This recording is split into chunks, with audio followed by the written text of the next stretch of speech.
ஆரோக்கியமான வாழ்க்கைக்கு Auraville Health Mix auraville.in வெப்சைட்ல இருந்து வாங்கலாம். இந்தியாவிலே நம்பர் 1 புலனாய்வு அமைப்புன்னு சொல்லப்படுற சிபிஐக்கு இந்த வருஷம் 1000 கோடி நிதி ஒதுக்கியும் தமிழ்நாட்டில் மட்டும் 584 கேசஸ் வந்து இன்னும் பெண்டிங்ல இருக்கு. அப்படி இருக்கும்போது இந்த கரூர் கேஸை மட்டும் சீக்கிரம் விசாரிச்சு கண்டுபிடிச்சிருவாங்களா? இதுக்கு முன்னாடி சுப்ரீம் கோர்ட்டோட தலைமை நீதிபதியா இருந்த RM லோத்தா அவர்கள் சிபிஐ வந்து கூண்டுக்குள் அடைக்கப்பட்ட கிளியா செயல்படுது அப்படின்னு சொல்லி விமர்சிச்சிருக்காரு. அப்படி இருக்கும்போது சிபிஐ விசாரணை ஒழுங்கா நடக்குமா? இதுக்கு முன்னாடி விசாரணை கமிஷன் இதை விசாரிச்சாங்க, SIT விசாரிச்சுட்டு இருந்தாங்க. இப்போ இதை சிபிஐ விசாரிக்கும் சொன்னா அந்த விசாரணை கமிஷன் SIT என்ன பண்ணுவாங்க? ஏன் தமிழ்நாட்டிலேயே சிபிசிஐடி இருக்கும்போது இந்த கேஸையே சிபிஐக்கு மாத்தணும்? சிபிஐ யார் கண்ட்ரோல்ல இருக்கு? இது வரைக்கும் சிபிஐ விசாரிச்ச கேஸ்ல என்ன நிலைமையில இருக்கு? சிபிஐ நம்பலாமா கூடாதா? அதாவது மொத்தமா சிபிஐ பத்தி இந்த வீடியோல சுருக்கமா நம்ம தெரிஞ்சுக்கலாம். இந்த சிபிஐ முத எப்ப வந்துச்சு அப்படின்னா 1946 டெல்லி ஸ்பெஷல் போலீஸ் எஸ்டாப்ளிஷ்மெண்ட் ஆக்ட்னு சொல்லி பிரிட்டிஷ் இந்தியாவில் ஒரு சட்டம் கொண்டு வராங்க. இந்த சட்டத்துல செக்ஷன் 5 அண்ட் செக்ஷன் 6ல தான் ஒரு பெரிய செக்மெண்ட்டை வச்சிருக்காங்க. அது என்னன்னு பாக்குறதுக்கு முன்னாடி இந்தியா சுதந்திரம் வாங்கினதுக்கு அப்புறம் என்ன பண்றாங்க அப்படின்னா, அப்ப உள்துறை அமைச்சராகவும் துணை பிரதமராக இருந்த திரு வல்லபாய் பட்டேல் அவர்கள் வந்து பல ஊழல்களை கண்டுபிடிக்கிறதுக்கு இந்த சட்டத்தை வந்து யூஸ் பண்றாரு. அப்புறம் முதல்ல 1963 இதை வந்து சிபிஐ அப்படின்னு சொல்லி நேம் மாத்தி நடைமுறைப்படுத்துறாங்க. இந்த சிபிஐயோட ஹெட் குவார்டர்ஸ் வந்து டெல்லியில இருக்கு. இதோட ஹெட் யாருன்னு பாத்தீங்கன்னா டைரக்டர் ஒருத்தர் இருப்பாரு. இவரை வந்து 3 மெம்பர்ஸ் கமிட்டி வந்து செலக்ட் பண்ணுவாங்க. அந்த 3 மெம்பர்ஸ் கமிட்டியில வந்து பிரதமர், மக்களவை எதிர்க்கட்சி தலைவர், அப்புறம் சுப்ரீம் கோர்ட் தலைமை நீதிபதி இருப்பாங்க. இவங்க தான் வந்து செலக்ட் பண்ணுவாங்க.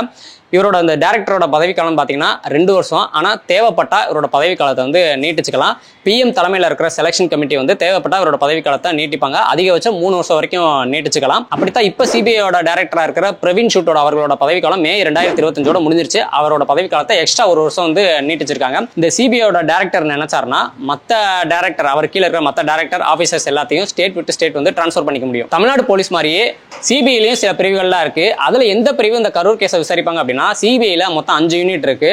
அதுல எக்கனாமிக் அஃபென்சஸ் விங்னு சொல்லி ஒரு விங் இருக்கு. அதாவது பண மோசடி சார்ந்த பொருளாதார குற்றங்களை அவங்க விசாரிப்பாங்க. அதுக்கப்புறம் பேங்கிங் ஃப்ராட் சம்பந்தமா விசாரிக்கிறதுக்கு ஒரு பிரிவு இருக்கு. அதுக்கப்புறம் ஆன்டி கரப்ஷன் சம்பந்தமா விசாரிக்கிறதுக்கு, ஊழல் சம்பந்தமா விசாரிக்கிறதுக்கு ஒரு பிரிவு இருக்கு. அதுக்கப்புறம் ஸ்பெஷல் யூனிட்னு சொல்லி ஒன்று இருக்கு. அதாவது ஊழல் சம்பந்தமா உளவு பண்ணி அதை வந்து ரிப்போர்ட் கொடுப்பாங்க. அதே மாதிரி அதுக்குள்ளேயே இன்டர்னல் இன்டெலிஜென்ஸ், அதாவது சிபிஐ ஆஃபீஸர்ஸே நேர்மையா இருக்காங்களா இல்லையா, ஊழல் பண்றாங்களா இல்லையான்னு சொல்லி அவங்களே உளவு பார்த்து சிபிஐ டைரக்டர்கிட்ட ரிப்போர்ட் கொடுப்பாங்க. இதுல முக்கியமான ஒரு யூனிட் தான் ஸ்பெஷல் கிரைம் பியூரோ. அதாவது இவங்க வந்து கண்டுபிடிக்க முடியாத கொலை வழக்குகள், அப்புறம் நிறைய ஸ்டேட்ஸ் போய் விசாரிக்கிற மாதிரியான வழக்குகள்லாம் வந்து இவங்க தான் விசாரிப்பாங்க.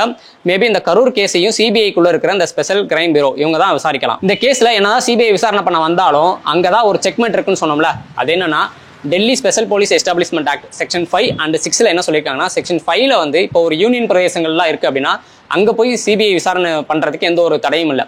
அதுவே ஒரு ஸ்டேட்ல போய் விசாரணை பண்றாங்க அப்படின்னா அந்த ஸ்டேட் கவர்மெண்டோட பர்மிஷன் அப்படிங்கிறது ரொம்ப ரொம்ப முக்கியம். 2015 முதல் மிசோரம் கவர்மெண்ட் தான் வந்து சிபிஐ எங்க ஸ்டேட்ல விசாரணை பண்ணோம்னா எங்க ஸ்டேட் கவர்மெண்டோட பர்மிஷன்ங்கிறது ரொம்ப முக்கியம் அப்படின்னு சொல்லி கொண்டு வந்தாங்க. அதுக்கப்புறம் 2019 தமிழ்நாடு அரசும் அந்த மாதிரி ஸ்டேட் கவர்மெண்டோட பர்மிஷன் அப்படிங்கிறது ரொம்ப முக்கியம் அப்படின்னு சொல்லி மாத்தினாங்க.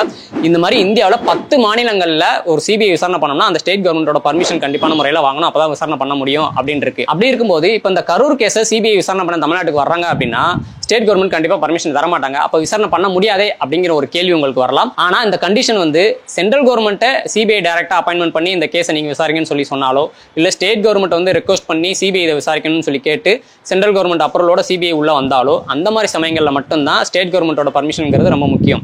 இப்போ வந்து இந்த கரூர் கேஸ்ல வந்து ஹைகோர்ட்டோ சுப்ரீம் கோர்ட்டோ ஆர்டர் போட்டிருக்காங்க. சுப்ரீம் கோர்ட்டோ வந்து ஆர்டர் போட்டிருக்காங்க. இந்த மாதிரி ஹைகோர்ட்டோ சுப்ரீம் கோர்ட்டோ ஆர்டர் போட்டாங்க, சிபிஐ விசாரிக்கலாம்னு சொல்லி ஆர்டர் போட்டாங்க அப்படின்னா அப்ப எந்த ஒரு ஸ்டேட் கவர்மெண்டோட விசாரணை பர்மிஷனும் தேவையில்லை அப்படிங்கிறது தான் இதோட சாராம்சம். அப்ப சுப்ரீம் கோர்ட்டே சொல்லிட்டா அவ்வளவுதானா, அதுக்கப்புறம் எந்த மூவ் பண்ண முடியாதா அப்படின்னு கேட்டா அங்கேயும் ஒரு ஆப் இருக்கு. என்ன அப்படின்னா, தமிழ்நாடு கவர்மெண்ட் நினைச்சா இந்த சுப்ரீம் கோர்ட் ஆர்டரை எதிர்த்து 30 நாள்ல ஒரு ரிவ்யூ பெட்டிஷன் சுப்ரீம் கோர்ட்லயே போடலாம். அதாவது மறுபரிசீலனை மனு அப்படின்னு சொல்லி ஒன்று போடலாம். இப்படிதான் 2010 state of West Bengal versus Committee for Protection of Democratic Rights அப்படிங்கிற ஒரு கேஸ்ல சுப்ரீம் கோர்ட் வந்து சிபிஐக்கு மாத்திட்டாங்க.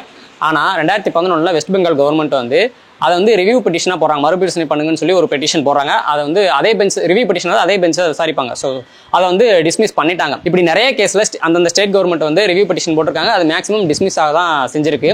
ஏன்னா இந்த ரிவ்யூ பெட்டிஷன் வந்து 30 நாள்ல போடணும். அதே நேரத்தில் அந்த ரிவ்யூ பெட்டிஷனை அதே பெஞ்ச் தான் விசாரிப்பாங்க. அப்படிங்கும்போது அந்த ரிவ்யூ பெட்டிஷனுக்கு ஸ்ட்ராங்கான ஒரு ரீசன்ஸ் இல்லை. இப்போ சிபிஐ வந்து விசாரிச்சாங்கன்னா ஆதாரத்தில் அழிச்சிருவாங்க, இல்லை ஆதாரத்தை வந்து மாற்றுவாங்க, இந்த மாதிரி ஏதாவது கேஸ் வந்து மாறுறதுக்கு வாய்ப்பு இருக்குது. இந்த மாதிரி ஏதாவது ஸ்ட்ராங்கான ரீசன்ஸ் இருந்து அதை நிரூபித்தா மட்டும்தான் அந்த ரிவ்யூ பெட்டிஷன் வந்து செல்லுபடியாகும். இல்லைனா 99% வந்து அதை வந்து டிஸ்மிஸ் பண்ணிடுவாங்க. ஸோ இப்படித்தான் இந்த கரூர் கேஸ்லையும் தமிழ்நாடு கவர்மெண்ட் வந்து இதுக்கு வந்து ரிவ்யூ பெட்டிஷன் போட்டாங்க அப்படின்னா 99% வந்து டிஸ்மிஸ் ஆகிறதுக்கு தான் வாய்ப்பு இருக்கு. சரி, இப்போ இதில் விசாரணை கமிஷன் ஒன்று வச்சு அந்த விசாரணை கமிஷன்லாம் அந்த சம்பவ இடத்துக்கே போய் விசாரணை பண்ணிட்டு இருந்தாங்களே, இப்போ அவங்க இனிமேல் இதில் என்ன பண்ணுவாங்க அப்படின்னா, விசாரணை கமிஷனும் இதில் வந்து விசாரணை பண்ணலாம், ஆனால் கிரிமினல் இன்வெஸ்டிகேஷன் பண்ணக்கூடாது. இவங்க என்ன விசாரணை கமிஷன் என்ன மாதிரி விசாரணை பண்ணலாம் அப்படின்னா, இதே மாதிரி இனி அடுத்த ஏதாவது கூட்டம் நடக்குது, அதில் வந்து கூட்ட நெரிசல் இந்த மாதிரி ஏதாவது நடக்காமல் இருக்கிறதுக்கு என்ன மாதிரியான முன்னெச்சரிக்கை நடவடிக்கைகள் எடுக்கலாம் அப்படிங்கிற மாதிரி பாலிசி ரிலேட்டடாக ஒரு விசாரணை பண்ணி ஒரு ஆய்வு மேற்கொண்டு அது சம்மந்தமான ரிப்போர்ட்டை வந்து ஸ்டேட் கவர்மெண்ட் கொடுக்கலாமே தவிர, கிரிமினல் இன்வெஸ்டிகேஷன் எவிடன்ஸை கலெக்ட் பண்ணுறேன் அப்படின்னு சொல்லி கிரிமினல் இன்வெஸ்டிகேஷன் பண்ணக்கூடாது. அதே மாதிரி சிபிஐ என்கொயரிக்கும் எந்த ஒரு டிஸ்டர்பன்ஸும் பண்ணக்கூடாது. சரி, இதில் ஸ்பெஷல் இன்வெஸ்டிகேஷன் டீம்னு சொல்லி ஒன்று அமைச்சிருந்தாங்களே, அவங்க என்ன பண்ணுவாங்கன்னா, அவங்க அப்படியே சிபிஐட்ட கேஸ் ஃபைல கொடுத்துடணும், சிபிஐ தான் விசாரிப்பாங்க. அப்போ இந்த எஸ்ஐடி வந்து எதன் அடிப்படையில் போட்டாங்க அப்படின்னா, அந்த எஸ்ஐடி வந்து எந்தெந்த கேஸில் விசாரிப்பாங்கன்னா, இந்த கூட்ட நெரிசல் மரணம், அதுக்கப்புறம் கஸ்டோடியல் டெத்து, கலவரம், இந்த மாதிரி கேஸ் எல்லாம் எஸ்ஐடி வந்து விசாரிப்பாங்க. அதன் அடிப்படையில் தமிழ்நாடு கவர்மெண்ட் வந்து எஸ்ஐடி வந்து கோர்ட் ஆர்டர் போட்டு எஸ்ஐடி வந்து அமைச்சாங்க. சரி, தமிழ்நாட்டில் சிபிசிஐடின்னு ஒரு அமைப்பு இருக்கு, அவங்க ஏன் இதை விசாரிக்கல, ஏன் சிபிசிஐடிக்கு மாற்றணும்னு யாருமே சொல்லலை, சிபிஐக்கு மாற்றணும்னு எல்லாருமே கேட்டாங்க அப்படின்னா, இந்த சிபிசிஐடிங்கிறது ஸ்டேட் கவர்மெண்ட் கீழே இருக்கிற அவங்க கண்ட்ரோல் கீழே செயல்படுற ஒரு அமைப்பு. இந்த சிபிசிஐடி கீழே தான் எஸ்ஐடியும் வரும். இப்போ இந்த சிபிசிஐடி பார்த்தீங்கன்னா இதுக்கு முன்னாடி வந்து சாத்தான்குளம் கேஸை வந்து விசாரிச்சாங்க கோர்ட் ஆர்டர் போட்டு.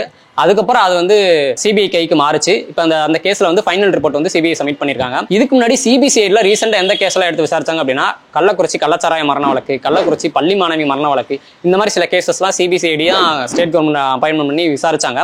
ஆனால் அதுலையுமே இது வரைக்கும் எந்த ஒரு முடிவு எட்டப்படல அப்படிங்கிறதா ஒரு நிதர்சனமான உண்மை. சரி, சிபிசிஐடி தான் ஸ்டேட் கவர்மெண்ட் கண்ட்ரோல் கீழே இருக்கு, அவங்க அதை விசாரணை பண்ணாங்கன்னா நியாயமான நேர்மையான விசாரணை நடக்காது. அதன் அடிப்படையில் தான் எல்லாரும் எதுக்கு எடுத்தாலும் வந்து சிபிஐ விசாரணை கேட்கறாங்க அப்படின்னு சொல்லி நியாயமான காரணம் புரியுது, ஓகே. ஆனா சிபிஐ விசாரிச்சா மட்டும் கேஸ் வந்து சீக்கிரமா முடிஞ்சிருமா? இதுக்கு முன்னாடி நடந்த சிபிஐ கேஸ்லாம் என்ன ஆச்சு அப்படின்னா, இப்போ 2018 இருந்து 2025 வரைக்கும் நடந்த கேசஸ்ல பாத்தீங்கன்னா, உதாரணத்துக்கு 2018 நடந்த அந்த குட்கா மோசடி வழக்குல நவம்பர் 2022 வந்து சார்ஜ் ஷீட் வந்து ஃபைல் பண்ணாங்க. அதுக்கு வந்து இப்போ கோர்ட் ட்ரையல் போய்கிட்டு இருக்கு. 2019 நடந்த பொள்ளாச்சி பாலியல் வன்கொடுமை கேஸ்ல பாத்தீங்கன்னா மே 2025 கன்விக்ஷன் ரிப்போர்ட் வந்து சப்மிட் பண்ணியிருக்காங்க.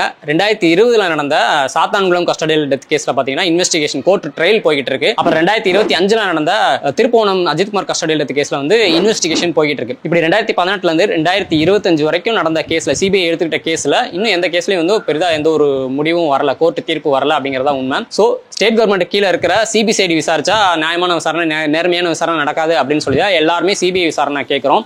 ஸோ அந்த சிபிஐ விசாரணையும் நேர்மையான முறையில் நடக்கணும், சீக்கிரமா நடக்கணும், அப்புறம் உண்மையை கண்டுபிடிச்சு நியாயமான தீர்ப்பு கொடுக்கணும் அப்படிங்கிறது தான் எல்லாரோட விருப்பமாக இருக்கு.